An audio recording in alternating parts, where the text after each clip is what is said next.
The U.S. Arab Radio Network is the largest Arab and Muslim radio network in America, broadcasting throughout the Midwest region Monday through Friday on WNZK AM 690. U.S. Arab Radio features Arabic and English language programming on every topic, from health, food, and culture to government, politics, and legal issues. Listen live to U.S. Arab Radio in Michigan, Toledo, Ohio, and Windsor, Canada on WNZK AM 690. And in Washington, D.C., Maryland, and Virginia on WDMV 700 AM. You can also follow us on Facebook, Instagram, X, and TikTok. So join us every day on the U.S. Arab Radio Network and check out our website at www.arabradio.us.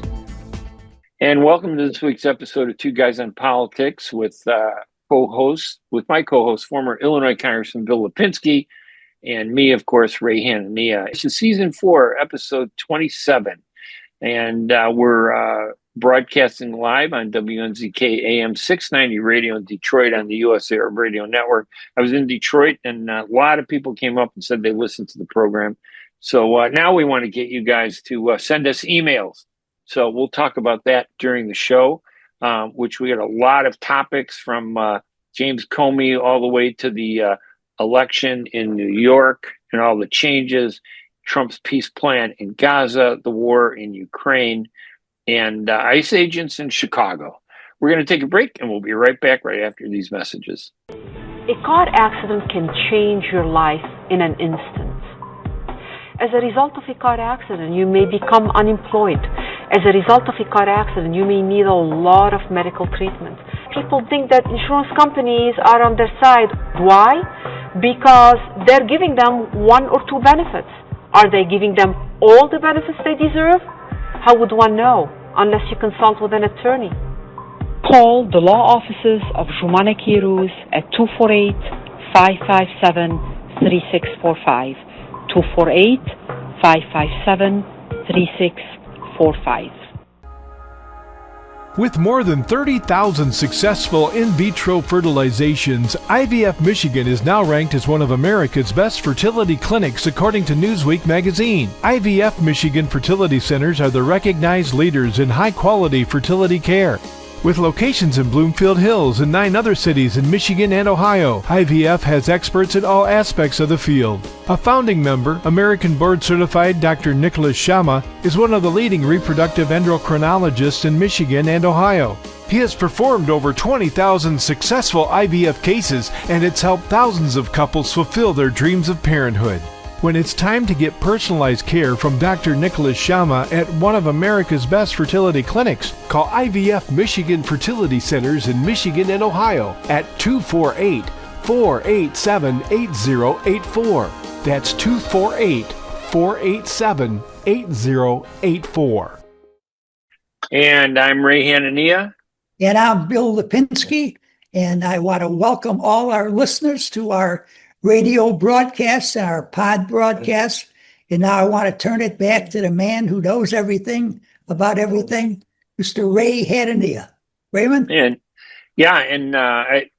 were talking about Detroit and Dearborn. I was there this weekend. So many people came up to me and said they listened to the program on radio there. And I was going to say that, they should look us up at Two Guys on Politics and send us some comments. Absolutely. that I can share with Bill Lipinski, and we'll try to read some of those, on air next time we do our show. But for this show, Bill, we got a lot of stuff. I mean, in segment 1, we're going to talk about Trump and James Comey, and then I'm sure you saw, or maybe you saw some of the news this weekend where they had hundreds of ICE agents all over swarming in Chicago to crack down on illegal aliens. And they did make some arrests, but it bothered me the way they were being treated by people yelling and screaming at them and stuff. And then we have, I think, what was the other one? That Trump was going to meet with the Democrats, right? And yes. Talk about the national budget. Yes. So we can talk about all that during segment 1. And segment 2, we'll talk a little bit about Gaza, then the war in Ukraine, and then the race for New York City mayor. So James Comey, where do I know that guy's name from, Bill? Is he like a new? No, I'm just joking. Uh, I can't understand Trump going after this guy. There's no question that Trump is going after him. I Yes, believe it's political prosecution. The the he's a trade. petty guy, isn't he, Trump? I'm not going to say that. I don't want him coming after me. You can say it though, Ray. And Yeah, he's very petty. I can have the whole program for myself. But here, Comey, I think, helped him enormously when he beat Hillary Clinton. If you remember, 2 weeks before the election, he announced that he found some new emails dealing with Hillary Clinton and her private server. And he's going to investigate those to see if there's anything that she might be charged with. 2 weeks before the election. Okay, a week before the election, he said, nope, there's nothing there. She's perfectly all right. But by that time, a lot of people, I believe, has said, well, we're going to vote for Trump because there must be something going on here with Hillary Clinton and these emails. Now, we jump ahead 5-6 years.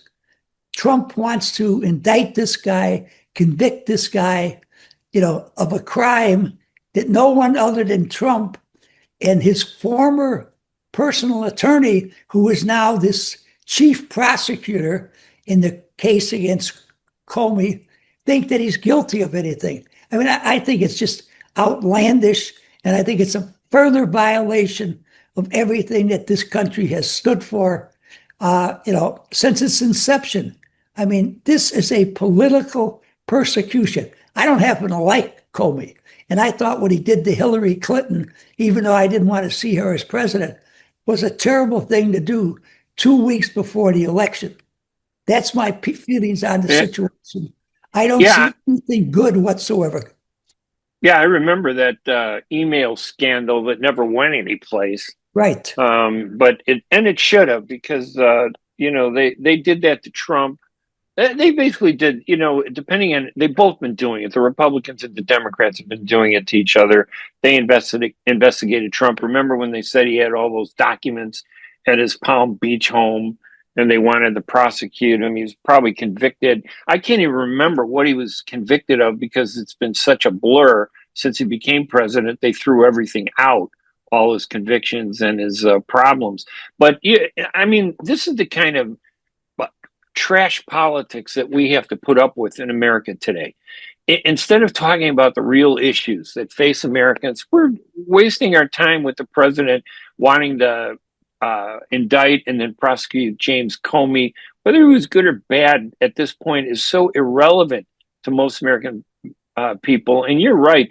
This is Trump doing something personally for himself. And apparently everything he does is for himself, not for the people of America. And I'm getting really upset with him because he keeps doing this at every level. They said that Comey had committed perjury over testimony he gave to Congress 5 years ago. But we know the truth is that Comey criticized Trump, and Trump doesn't forget a person who criticizes him. And then he goes after him, and it just really it's really disturbing, isn't it? Because disturbing. And let me just say quickly, and then I'll give the platform back to you. Yes, sir. To balance the scale, as you mentioned, the Democrats went after Trump in I think 3 or 4 different cases when he was out of office. Those were all political persecutions too. You can find very, very few, if any, people who were objective that really thought there was any reason to go after him in those 4 different cases. So yes, the Democrats have done it to him, but it's got to stop someplace, Ray. It is not good for our country. It is not good for the image of our country around the world. We seem like a banana republic. Really, it's very, very disturbing, very upsetting to me. Yeah, I mean, listen, part of the problem goes back to the precedent set by the Democrats going after Trump and Trump responding. I blame it on a lack of leadership. I mean, the Democrats don't have any leaders. The leader of the House Democratic Caucus is this guy, Hakeem Jeffries. And honestly, he's horrible. He's from New York. He's horrible. He's a hypocrite. He says one thing out of one side of his mouth and he does something else. And it's created this pattern that we've seen, and we'll talk a little bit later about even Governor Pritzker on the issue of immigration. Nobody's addressing the problems. All they do is care about themselves. And that's what this whole James Comey issue is, just another example. It's not like Trump is doing something that the Democrats haven't done. What Trump is doing is what the Democrats have done. They both are doing the same thing. It's just a waste of money, weaponizing the Justice Department. And, when Trump ever gets out of office, if he doesn't try to hold on beyond his 4-year term.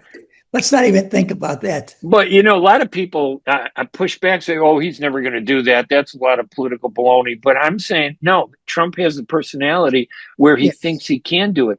The Democrats, if they take the White House back, could do the exact same thing to FBI Director Kash Patel, who I don't know if he even has the qualifications to be the FBI director. And they could investigate him. This back and forth is really a disrespect to the American people. I mean, that's what the real problem is. That's a very good point that you raised. It is disrespectful to the American people that we have the people in office like this, and they do not have more respect for the American people. Terrible. Yeah, and I should point out that all these people like Hakeem Jeffries and James Comey, they all come from New York City. Hillary Clinton, she was a carpetbagger senator in New York, the state of New York. Going there. So I have to start asking questions about New York City. What the heck is going on over there? Democrats have a terrific dynamic leader in the Senate. My friend Senator Schumer. Oh, there you go. Yeah, right. He's doing a great job. Is he still together? I mean, what do you think of him? Seriously. Well, I'm biased. I knew Chuck very, very well when I was in the House of Representatives. He and I were there for about 8 or 9 years. We were very good friends. I get along well with Schumer. I don't particularly like his politics. Yeah. He's a nice guy. In the Senate, the only thing that he's done in the Senate is stop Dick Durbin from becoming the Democratic leader in the Senate, which I am eternally grateful for. Yeah.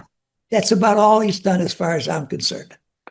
Yeah. And of course, we have, maybe we can skip ahead to this because Schumer is involved with this, with the trying to prevent the government from shutting down because they don't have enough money, right? Isn't that what the big deal is? That Schumer is saying that he thinks he has a shutdown fix, a way to stop it.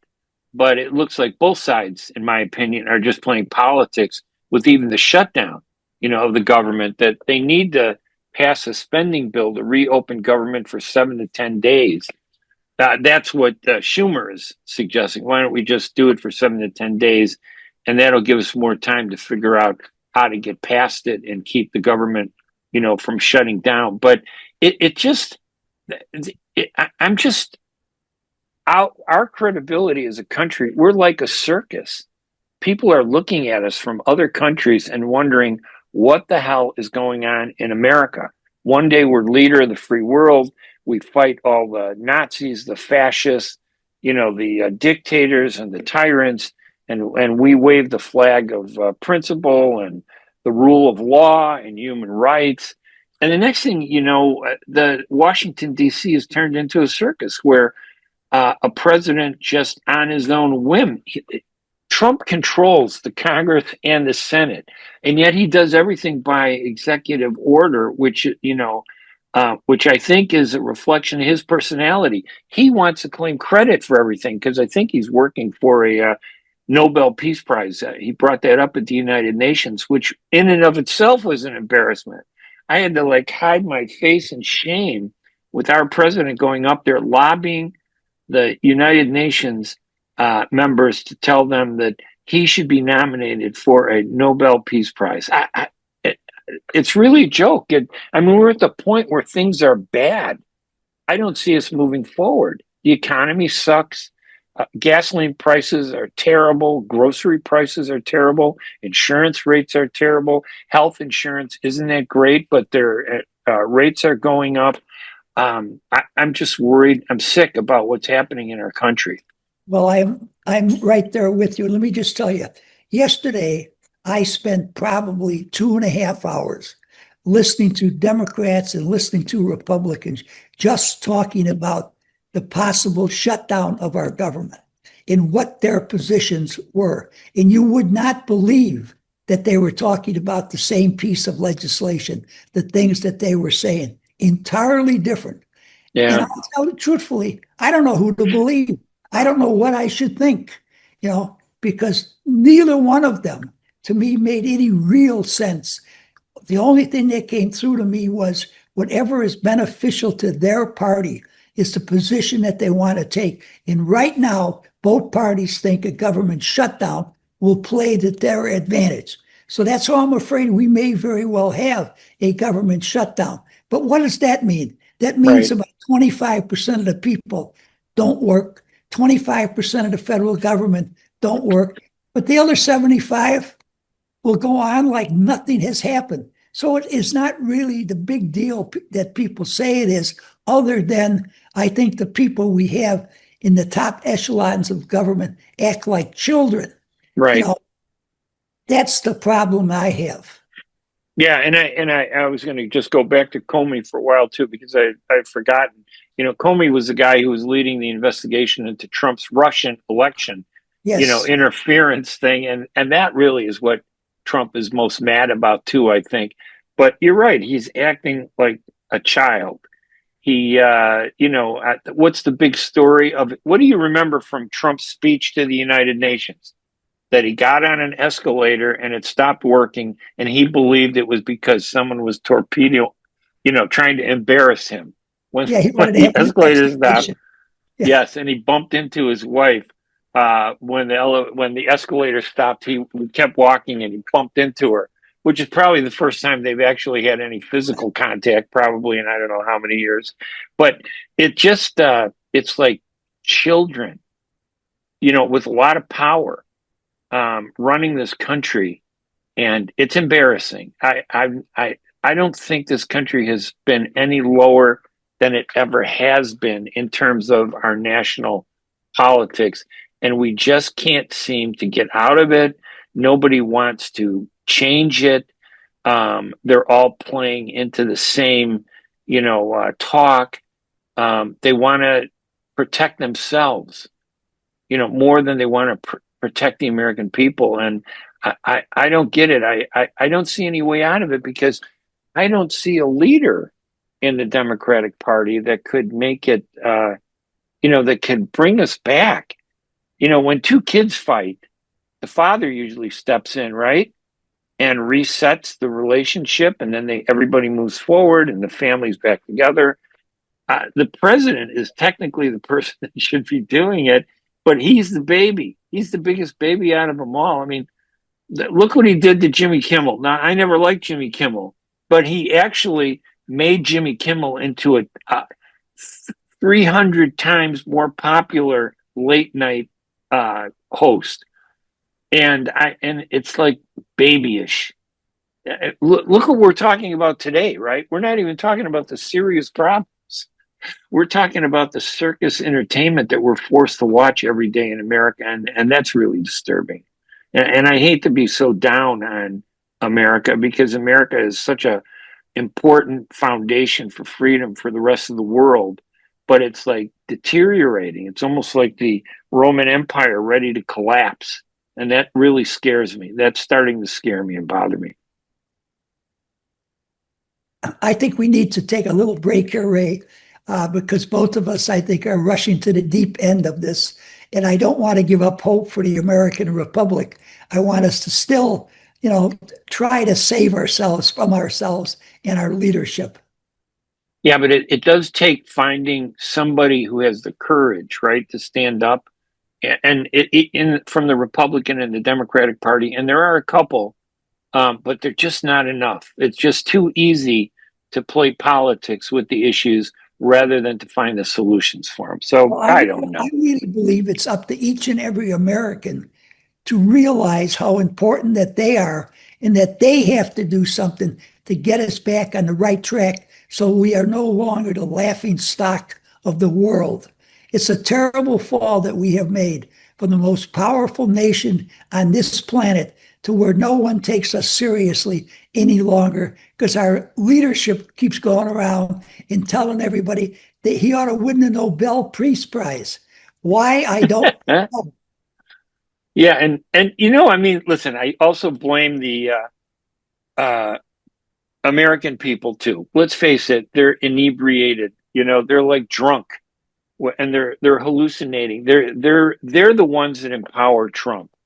You know, he Right. has the far right, and it isn't just the far right anymore. It's the right, and the center is smaller and smaller and getting narrower. And then the far left is no longer just the far left; it's the left. It's a Democratic Party, and they're all pandering to their own leaders because, in a way, this is like the flaw in American politics. If you can't, if you a bad leader knows that if they find something to hate and they get the rest of the public to hate that, whatever it is, they don't need to be forced, they don't need to be held accountable for why they haven't solved the problems that they were elected to solve. So a bad leader can't solve any problems. So what they do is they find a distraction to deflect from their own failure. And that distraction is this national divide that we have, this extremism on both sides, Democrats and Republicans, calling everybody names.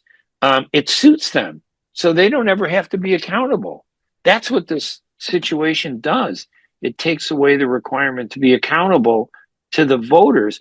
And the worst part is that the taxpayers and the voters, we're falling into the trap and we're like taking sides. You know, we have all these people that defend Trump and all these people that defend Hakeem Jeffries and, you know, all these people that, you know, want to blame everything on the other side, but never on themselves. I would, if I, as a Democrat, I would be upset with the Democrats for not addressing the real issues. And Republicans, you would think they would be the same because in the end, it comes out of their pocket and their taxes and their money. We're the ones that get hurt, not the president. Even if he doesn't get a third term, like I'm sure he wants, he's going to do very, very well unless somebody comes back after him and tries to prosecute him. Oh, I'm sure they will if the Democrats take over. I'm sure that they will. That'd probably Well, be you know, Jimmy Kimmel. our founding fathers foresaw this happening. They were very, very strongly against political parties. They wanted no part of political parties. George Washington wanted no part of political parties either. He said it would be bad for the country. If the country was ever to fail, it would probably be because of political parties. And I think that our founding fathers, particularly George Washington, was absolutely correct. We have to get this situation straightened out before it destroys us. Yeah, and we're just making things worse, like this government shutdown thing. You're right; it does impact certain government offices, but for the most part, you and I and everybody that's out there working, it's not going to directly impact us right away, but it does send a bad signal about the image of this country. That how often does this happen? You know, I think the trigger date is October 1st, the day after tomorrow. Today being Monday, September 29th. At some point, you'd think that the fact that they can't come together shows that either both sides are trying to figure out a way to hurt the other side, or they're just not focused on serious issues. So it's really depressing. Yes, it is. Absolutely. So maybe we switch from this depression to another moment of tension. You know, there were hundreds of ICE agents that came to Chicago this past week. Immigration and Customs Enforcement, the Department of Homeland Security. I saw some military people. I don't believe it was the National Guard that were with them. And for the most part, they were just like showing a presence. You know, it was almost like the Trump sent them to Chicago in a card game, you know, or a chess game with Governor J.B. Pritzker, who has built his entire campaign on opposing the Trump administration. If you were to ask anybody, what is it that Pritzker would do if he were going to run for president? One, it's far enough away so he doesn't have to answer the question. But two, you'd think he would have answered that question and say, I'm going to fight for lower taxes. I'm going to fight for, you know, all this stuff. Instead, Pritzker has made his big issue Trump. And again, it distracts from his failure as a governor in what is one of the worst states out of the 50 states on a lot of issues. We come up 48th out of 50. You know, we're right at the bottom of the list in terms of performance in a lot of different areas. So these ICE agents are baby Trump, sending a signal back to Pritzker that he's the boss and I can do whatever I want. Now, I felt bad for the ICE agents because these are employees of the government, police agents. They're basically part of the policing system to protect our country. And they've been, demonized, you know, by the public. I don't know if you saw these reports on TV where Americans or people on the street, pedestrians, were yelling and screaming at them, you know, chanting, go away, and calling them names. I mean, everybody has a right to protest. One guy was just yelling and screaming, calling them names, and they chased him. He was on a bike and he got away. That was one of the famous images, I think, of this past few days. You think these ICE agents should be walking around with these masks on? Our Chicago Police Department doesn't wear masks. Why should the ICE agents wear masks? Well, that's an interesting point. That maybe I'm in favor of if they want to wear masks. It's like a COVID mask basically on the lower part of their face, but they are in uniform. They do wear uniforms, and you know they're ICE agents. So whether they're tags? Pardon me? They have name tags like the Chicago Police Department does? You know what? I didn't look to, and I don't think I could see it whether it is, but I think there is a concern that they don't want to be doxxed. You know, the way the government doxes students, you know, and exposes them and puts their name out there and all their information so that everybody can hate you specifically rather than as a generic ICE agent. They can actually get your name. So I think it's part of the protection in today's environment where hatred drives people's actions more than, smart decisions. Do you think it's helping the ICE agents do their job by wearing masks and being somewhat aggressive in going after people? Well, I didn't see, honestly, they were walking around. They weren't that aggressive. I think they did target some illegal aliens who were working at a tent that was set up next to the old Tribune building. And they did arrest 3 people. But for the most part, they were just walking around like a show of support. Now, as somebody who opposes illegal aliens entering the country, and I know that some people say, no, it's not illegal aliens, it's illegal, it's undocumented immigrants. No, and I disagree. Yeah, I'm like you. I disagree with that term. It's illegal. It's a law. It's illegal. You come into the country illegally, you're illegal. End of story. But I think that part of the problem is that these ICE agents, Trump is using them, and I disagree with that, to send a message to Illinois and Chicago. And that's, I think, is a misuse and abuse of these ICE agents, who I respect because they do a great service for our country. There are some illegal aliens that are good people and some illegal aliens that are bad. You and I talked about this at the last, podcast, coming up with a solution.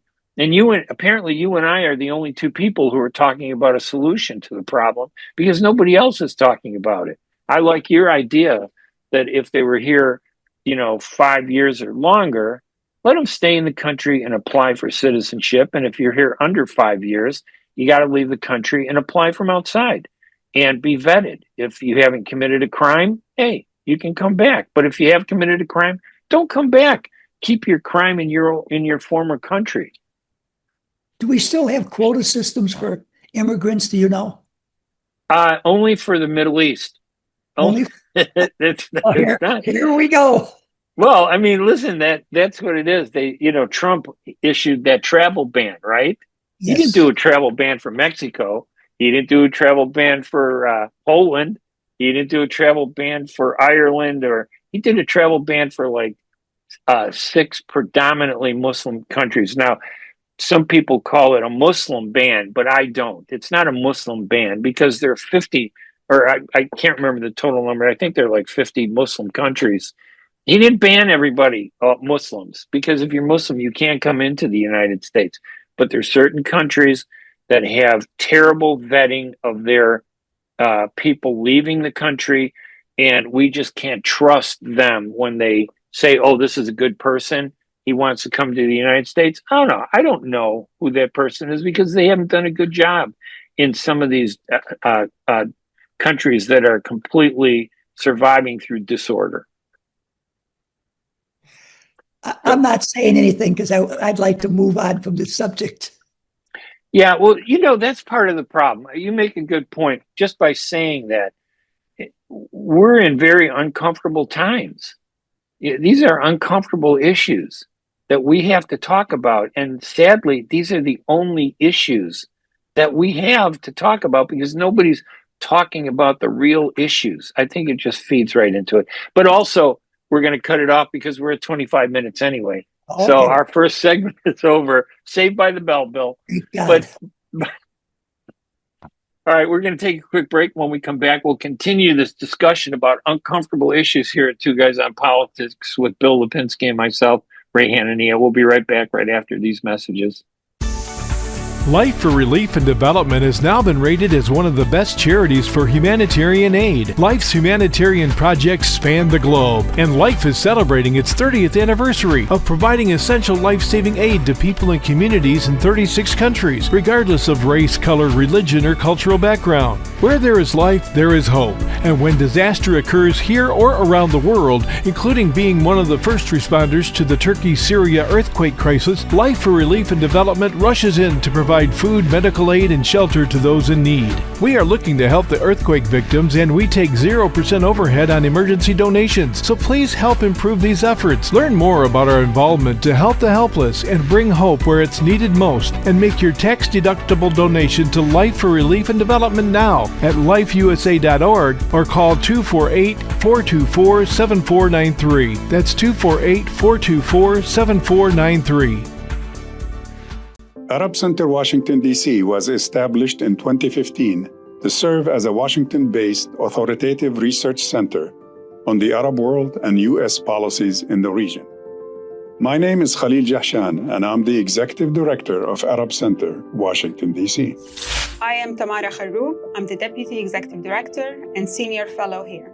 Our mission at Arab Center, Washington, D.C. has been to provide Arab perspectives to U.S. policy conversations and to highlight rights-centered approaches to policymaking as a way to serve the causes of human rights, democracy, just and peaceful resolution to conflict, and constructive long-term U.S. interest in the region. Our work also addresses fundamental aspects of U.S.-Arab relations through timely and objective academic research, policy analysis, and educational exchange, reaching millions of people here in the United States and around the world. Since our inception, we invested in producing reliable, evidence-based, and inclusive analysis on important issues shaping the Middle East and North Africa. We would like to invite you personally to check out our publications and events at arabcenterdc.org. And please follow our social media platforms for timely responses to news, events, and current affairs. arabcenterdc.org. And welcome back to Two Guys on Politics after we just finished our very depressing first segment with all these terrible issues going on. It's very making us miserable. I don't know if we're going to find any positives in this segment, but we do have a couple topics we're going to talk about. The first one is President Trump has initiated a 21-point peace plan on Gaza, and to try to bring this conflict between Israel and the Palestinians down to a close. I know the Palestinian Prime Minister has said that Hamas will not have a role in Gaza, which I think is a great thing. Hamas, in my opinion, has always been a terrorist organization. They've done everything to block the peace process. Whether you like the peace process, think it's deficient, not effective enough, that's besides the point. That's legitimate criticism, but you don't blow yourself up to prevent the peace process. And that's what Hamas did. And then launching their attack on October 7th, I think was just horrific. Although since October 7th, as we know, the Israelis have, for the 1,400 Israelis that were killed, we're not even sure what the total number was. The Israelis have killed 70,000 people in Gaza, destroyed 85 to 90% of all the buildings in Gaza and all the cities. I mean, hospitals, everything's been destroyed. And they moved the populations. They've forced the population, which is on the brink of famine, according to the United Nations, which Trump doesn't respect. They're facing famine, and what the Palestinians and most of Europe now says is a genocide. It isn't just pro-Palestinian people saying it. It's these leaders like Britain and France. They've acknowledged that there's this genocide taking place, and these women and children being killed. Just looking at these videos of these kids, I really think that if Trump were serious and he wanted the Nobel Peace Prize, if he could actually end this war in a fair way, I might nominate him for a Nobel Peace Prize.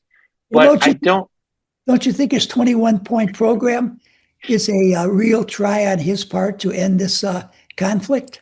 No, I looked at it, and all he's trying to do is make the Israelis happy.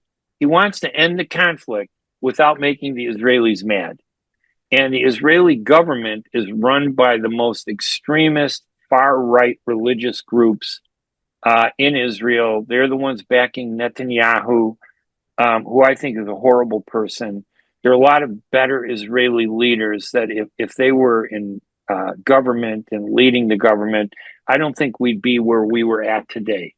But this is just a viciousness on Netanyahu's part. And I think Trump is afraid of that issue for some reason, because some members of his Republican Party have been very critical of Israel and what Israel has been doing, because they're feeling it from their voters. You know, the polling in the United States shows that a vast majority of Americans are upset with Israel and what Israel's doing. And I think that hurts the Republican core base, which is built on Israel almost. Now, I mean, other issues too, but Israel is a core foundation of that, hard right conservative foundation. But I have read where there's two members of the coalition, two of the leading members of the coalition that Netanyahu have already come out against this peace plan, because they want to just annihilate, every Palestinian that they can find, unfortunately. But several of the other parties in the Knesset have said that if Netanyahu really accepts this peace plan and is willing to stop hostilities, they will be happy to come forward and support him in this effort, so he would not lose his prime ministership. So he really has an out, it seems to me, if he really wants to find peace. And because of that, Trump should really pressure him to accept this deal, because he will not lose his prime ministership. Well, keep in mind now, under normal circumstances, I would agree with you. Okay. The problem is that Benjamin Netanyahu in 2020 was indicted for three what would be the equivalent of felony charges here in the United States. And he was launched a small minor assault against Palestinian militants back then to distract the country. And then, of course, Hamas, and depending, and I only say this just because I want to do the chronology. Hamas responded to those attacks on October 7th with this outrageous, horrible level of carnage. And now Netanyahu has elevated the conflict to probably the worst heights we've ever seen. This isn't about peace. This is about Netanyahu holding on to government in almost the same way that Donald Trump is trying to hold on to government. Netanyahu, if this war hadn't started, would probably have been indicted and jailed for the charges that he has faced. There are 3 charges that were, and which he was indicted for, that had to do with corruption. And he's been, this conflict has allowed to create 4 to 5 years of distance between those charges when they were first made and today. Is there a statute of limitations on these charges? Yeah, it's called life and death in Israel. They just basically kill you and hope that, and they change the government and they appoint new judges and they try to, Netanyahu is doing through war what Trump is doing through politics, with Trump's extreme politics. And that worries me because when someone wants to distract from the reality of what's happening, they do crazy things. And this idea that Trump might do something crazy, I don't think, the talk that he might start a war just so he can stay in office longer. Netanyahu basically is doing that very same thing at this moment, killing all these people, pandering to the anger in Israel, where people are celebrating the killing of little children. I didn't celebrate the killing of Israeli kids October 7th. That was horrible. And like I said, I believe Hamas is a terrorist organization. But at this point, I think Netanyahu's government is a terrorist organization. And I don't think Trump is really addressing the real issues. I think he's trying to just find a way to calm things down, take the focus off of the conflict, take the criticism off of Israel, and make it look like he's doing Israel a favor so that he could get back to what it is that he wants to do, which is to make a lot of money and strengthen his own political base. But the plan that I've seen was just totally empty. It doesn't suggest anything significant. It just temporarily pauses this conflict for a while. From the reports that I have read, most of, if not all of the Arab and Muslim countries in the Middle East are on board for this. Yes, they are, because it's a better option than the one that they have today, where they're upset because of Netanyahu attacking Qatar and targeting the negotiators who were trying to bring the ceasefire and conflict to an end. Israel thought they were killing negotiators, but actually killed family members of the negotiators, the sons of and kids of some of these negotiators.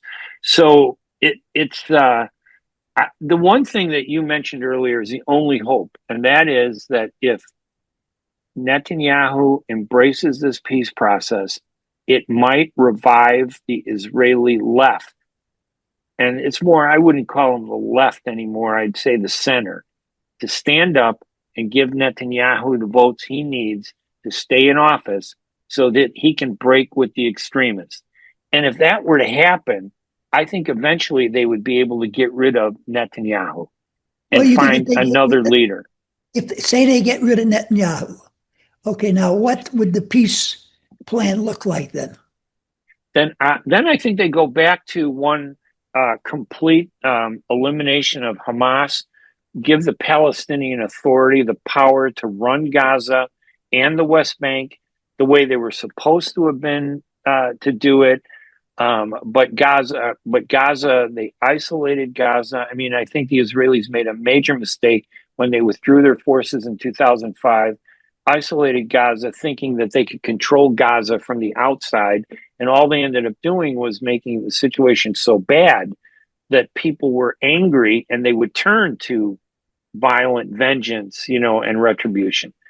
So the alternatives here are horrible. But if they can get Netanyahu out and get at least some sanity back into the leadership of Israel, with Hamas gone, and they're pretty much almost 99% gone, I think we might be able to find a way to move forward. And that would be good for us because we're the ones, the American people, who are paying for this war. Yes, that's very, very true. And I would like to see us get rid of it, but I would like to see a real peace treaty between Israel and the rest of the Arab Muslim countries so that we could really try to build up the Middle East and stop having this war that's been going on. Well, I'll go back to 1948 when Israel was founded, but it's been going on, I'm sure, a lot longer than that. It doesn't help anybody. It doesn't help us. It doesn't help the Europeans. It helps no other country. And it certainly doesn't help the people who live in the Middle East, whether they're Palestinians or whether they're Jewish people. War is harmful to everyone, not just the combatants themselves. Yeah, and the last thing I'll say about Israel is that Netanyahu has undermined the status of the Jewish state, Israel. Netanyahu has so damaged the brand of Israel by his actions that when you think that America funds Israel, empowers Israel, and yet the majority of American people no longer support Israel, there's a problem there that's going to come back and I think really hurt Israel. So if I were an Israeli, I'd be looking and thinking, oh, how do we get out of this? Get rid of Netanyahu, find a better leadership. But they're no different than we are in the United States. We can't find any better leadership. We're stuck with horrible leadership here. And I think the Israelis are in the same position. I don't know. I'll let you have the final word on this subject. That's it. That's a final word. I wish there were a final word on the Middle East conflict because it's been going on my whole life. Yes. So it's never going to be a final word. It's a tragedy. We've never really had any genuine effort, I think, to involve it. Let's talk about another tragedy, and that's Ukraine in the war with the Russian invaders.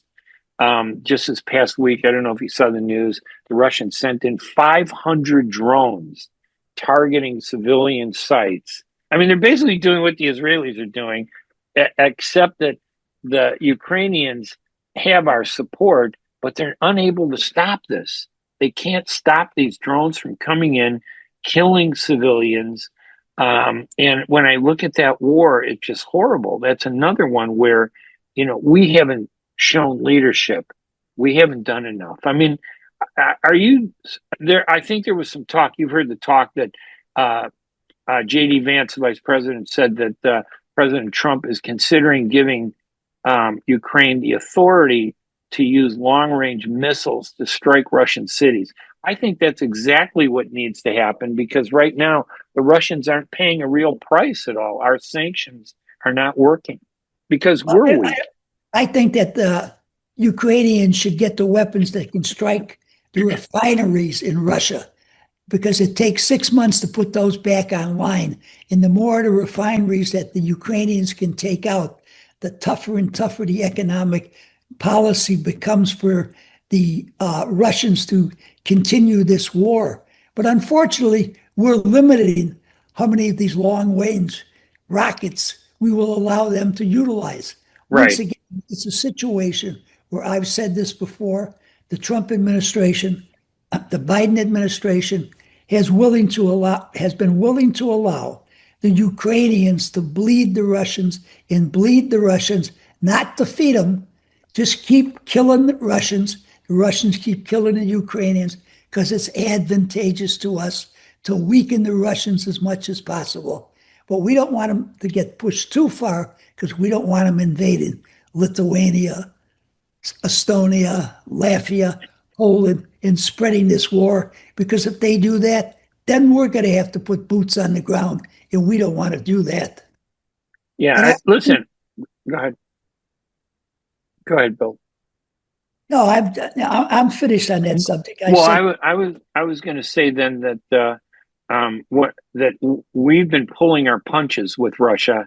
Yes. We keep saying we don't want to allow this conflict to get worse, but I think that what we're doing is allowing the conflict to get worse, because at some point there's going to be a major mistake by the Russians. They're going to hit the wrong capital. Some missiles will go in the wrong direction. And I think the one thing we haven't done in Russia is inflict pain on the Russian people to force the Russian people to stand up to Putin. Because I don't believe the Russian people are bad people. I think it's Putin and his government. He's nuts. And you know how they used to talk about Biden, not having conscious, that he wasn't in full control of his faculties. I'm wondering if Putin is having mental problems because of his age, and if he's having some issues too, because he doesn't look good. And Trump also, to come think of it, Trump doesn't look that good sometimes either. You're wondering, what are you talking about? And how does Bibi Netanyahu look to you? Bibi Netanyahu looks like a guy who's scared that if this war stops, he's going to end up in a jail cell in a striped suit. And I think that I'm as sure long as Trump will send a plane in to rescue him, bring him to the United States. The way we did with the Shah of Iran, remember that? Exactly. Yes. And that was our big problem that caused us to have a major problem with Iran. Instead of stepping in and arresting this guy because he had the worst violence against his own people, he killed more than 1 million Iranians using the Savak, the secret police. We protected the guy so that the people of Iran became our enemies. They're going, why are you protecting this guy who killed so many of our family members? And all it did was reinforce a hatred against us. And we're still paying the price for that so many years later, even after Ronald Reagan defeated Jimmy Carter over that issue. But it's not encouraging. I hope Trump does give Ukraine permission to use long-range missiles, but I know that the Ukrainians are the ones that are dying, and I don't know why we have the right to give the Ukrainians permission to do anything.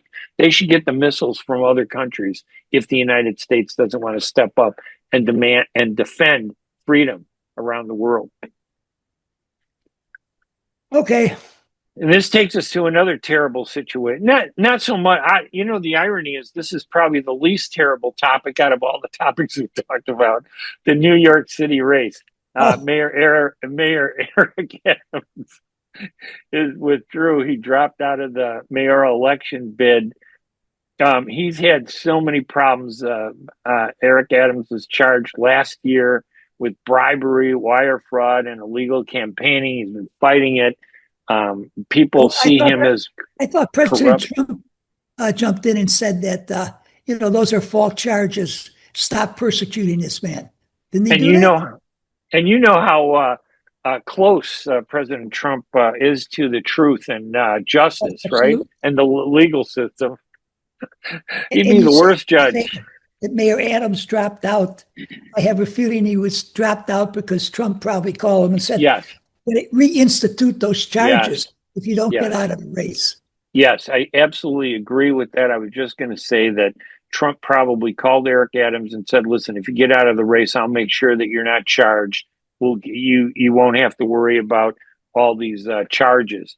But on the other hand, he didn't say anything. He wants Andrew Cuomo to win. And of course, we know that a number of years ago, like 4 years ago, Cuomo was charged with sexually harassing 13 women when he was governor, and he was forced to step down as governor. To me, they couldn't find somebody better to run for mayor of Chicago. Cuomo got beat by the Zoran Mamdani, who is a socialist in the sense of he supports programs that support the people of New York, and and it showed in his election. The people of New York like him. He was an overwhelming victory. Free. They should like him. They won't have to pay for anything. No rent, no health care, no food. He's giving them free food too, isn't he? I mean, the Well, man's free. so When we say free food, it's paid for by the government. And where does the government get the money to pay for all this free product? From the people that are getting the free product, the taxpayers. the They people pay the are government. working hard to put food on the table, and they're having a lot of it taken away from them. Okay, that is socialists that you support. Yeah, I got to tell you, I absolutely support Mandami, and I hope he wins. I think that he's moderated much, and I think that when you step into office, there's a responsibility, and if he's a good person, I think he'll recognize that responsibility and do what needs to be done. I don't trust people who've already been accused of committing crimes and doing bad things in office, because once somebody does something bad in office, they're going to continue doing bad things in office. That's why I don't like Eric Adams and I don't like Andrew Cuomo. They're just terrible, and I don't believe they'll ever learn their lesson.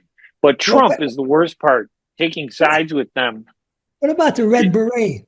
What do you think of him? Curtis Sliwa. I always liked Curtis. Was a good guy, but he doesn't have the vote. He doesn't have enough, vote. Even if he were to get out of the race, when you look at the polling with Eric Adams out of the race, Andrew Cuomo still doesn't have enough votes to beat this guy, Mamdani. They said that he's still far short with Eric Adams out of the race, according to the polling, because a lot of Eric Adams's vote didn't all go to Cuomo. A lot of it is going to Mamdani. So it's going to be interesting to see what happens. But the manipulation, why have an election? I mean, why don't they just send the National Guard in there and impose a new, mayor for New York and get it over with? The Trump basis for elections. What do you think? You are for violating the Constitution. You've already told me I that. think the Constitution has been violated already so many times that my violation would be the least of its worries compared to the way Trump and others have trampled upon the Constitution. It's just horrific. Listen, what he should do is reinstall Mayor Giuliani as the mayor of New York City, Trump. Yeah, although Giuliani has had his problems too. He's a Trumpster. Giuliani is a mini Trump. He's like mini me. He's a small Trump, smaller Trump. I don't know if you remember seeing that mini me series on television, but that's what Giuliani is. He's like a little mini me and mini Trump. Now, we've gone through all of this, and we're pretty much almost near the end, but I wanted to say, Bill, you want to give out your email to listeners if they want to send you email? Bill Lipinski at hotmail.com.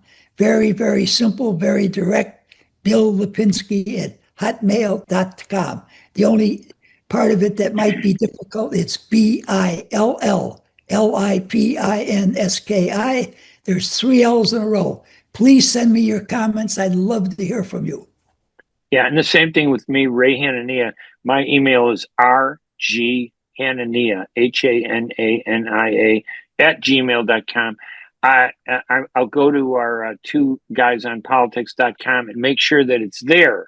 But we would love to hear from you on, maybe we're missing the good things, right? Because we're following the stories that are in the news media, which survives on conflict and tragedy and death and destruction. But if there's a good story out there, really good political story, we want to hear from you. And if you don't agree with us, we will always respect you. It doesn't matter. Because I know Bill doesn't agree with me all the time, but I still respect him. He's a good guy. And all right, Bill. Wrong most of the time, but I still like him. So we stick together. All right. I'm Ray Hanania. I'm Bill Lipinski. This is 2 Guys on Politics. And we'll make sure we see you next week when we have some uplifting conversations. Let's hope. See you later, everybody. Bye-bye. Ziyad brand. Quality products from our family to yours. Ziyad Brothers Importing offers the finest quality products, including brands like Sultan, Kraft, Nestle, Hook, Rico Picon, Donna, and many more. Ask your retailer to carry these fine products because you deserve the very best. For more information, visit our website at www.ziyad.com. That's www.ziyad.com. Ziyad, quality products from our family to yours.